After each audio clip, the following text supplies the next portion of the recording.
Ang mga aralin sa video na ito ay una, talasalitaan, kahulugan ng piling salita na ginamit sa tula. Ikalawa, ang tula na isang tula sa bayan ni Marcelo H. del Pilar. Ikatlo, piling saknong mula sa tula at gabay na kahulugan nito bilang pagsusuri.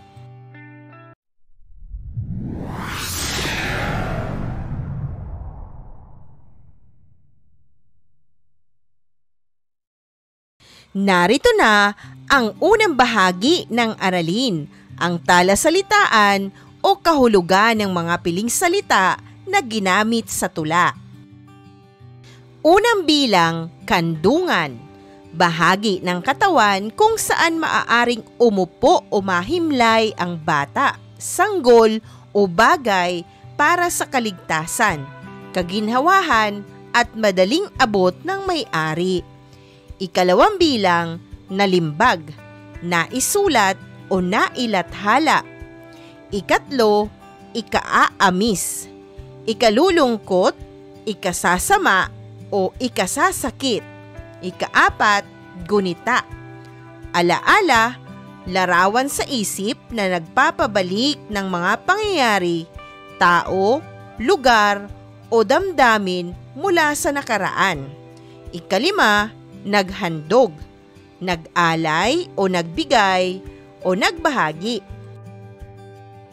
Ikaanim, inaruga, inalagaan, binantayan, pinalaki o minahal. Ikapito, ikinubli, itinago o pagtatakip o paggawa ng paraan upang ang isang bagay o impormasyon ay hindi agad makita, malaman o matuklasan, mahalata o mapansin ng iba. Ikawalo, mabalisa, hindi mapakali o mawala ng katahimikan ng isipan dahil sa pag-aalala, takot o mga hindi inaasahang pangyayari. Ikasyam, inaandukha, kinalinga, inaruga. Ikasampo, natatap, nababatid, naunawaan, nalalaman. Ikalabing isa, hapong-hapo, labis na pagod o pagkaubos ng enerhiya o di kaya pagod na pagod. Ikalabing dalawa, gulanit, labis na luma, napunit-punit at sira na hindi na maayos ang itsura. Ikalabing tatlo, kinukutya, mula sa salitang ugat na kutya na nangangahulugang api, inaapi, pagtawanan, manuya o tuyain. Ikalabing apat, naipaaninaw, naipakita, naipaliwanag, naipabatid. Ikalabing lima, hulog ng langit, di inaasahang biyayang nagdudulot ng saya at pag-asa. Itinuturing na mahalagang regalo mula sa itaas. Narito na ang tula na isinulat ni Marcelo H. del Pilar na pinamagatang Isang Tula sa Bayan. Iyong unawain ang kahulugan ng bawat saknong na ating babasahin. Sa iyong kandungan tinubuang lupa, pawang nalilimbag ang lalong dakila. Narito rin naman ang masamang gawa na ikaaamis ng puso't gunita. Ang kamusmusan ko kung alalahanin, halaman at bundok, yaman at bukirin, na pawang naghandog ng galak sa akin, ay inaruga mo bayang magiliw. Ipinaglihim mo nang ako'y bata pa, ang pagdarating iyong binabata. Luhay ikinubli nang di mabalisa, ang inaandukha mong musmus kong ligaya. Ngayong lumaki ng loobin ng langit, maanyong bahagya yaring pag-ibig, magagandang nasa'y tinipon sa dibdib, pagtulong sa iyo bayang iniibig.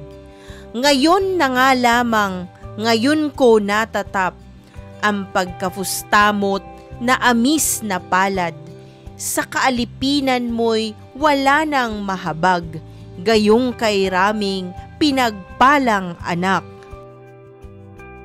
Sa agos ng iyong dugo ipinawis, marami ang dukhang agad nagsikinis, samantalang ikaw bayang iniibig, ay hapong-hapunat putos ng gulanit. Santong matuwid mo ay iginagalang ng Diyos na lalong makapangyarihan, na siya na dapat na magbigay dangal, bagkus ay siya pang kinukutyang tunay. Ngunit mabuti rin at mapupurihan sa paghahari mo itong pamamayan, sapagkat nakuhang naipaaninaw na dito na ang puno'y di na kailangan. Kung pahirap ang ipadadala ng nangangapuno sa aming sukat na, ang hulog ng langit na bagyo't kolera, lindol, beri-berit madlapang balisa.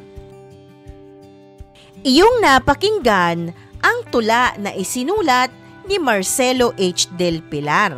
Narito naman ang huling bahagi ng aralin, mga piling saknong mula sa tula at gabay na kahulugan nito bilang pagsusuri. Unang pahayag, narito rin naman ang masamang gawa na ikaaamis ng puso't gunita. Narito ang maaari mong maging gabay na sagot. Tila sinasaad ng pahayag na ito na ang bansa ay dinadakila, ngunit hindi nasusupil ang mga maling ginagawa ng mamamayan o namumuno, na siyang nakakalungkot at nakasasama ng loob. Dinadakila o pinupuri ang bansa, ngunit taliwas at malayo ang mga ginagawa para sa kaayusan at kadakilaan ng bayan. Narito ang ikalawang pahayag mula sa tula. Ipinaglihim mo ng ako'y bata pa, ang pagdaralitang iyong binabata. Ito naman ang maaari mong maging gabay na sagot. Inilihim ng mga mapagsamantala sa bayan ang kanilang tunay na ginagawa. Sinasaad ng pahayag na ito na ang bansang inosente ay katulad sa isang bata. Ang mamamayan na hindi man lamang nagduda at nagkaroon ng masamang hinala ay sinamantala ng mga dayuhan at mapang-abusong pamumuno. Mga mamamayang nasaktan at natapakan ang karapatan ay naghinagpis, ngunit binubusog lamang ng mga paglilibang at huwad na kabutihan. Ang ikatlong pahayag mula sa tula ay, sa kaalipinan mo'y wala nang mahabag, gayong kay raraming pinagpalang anak.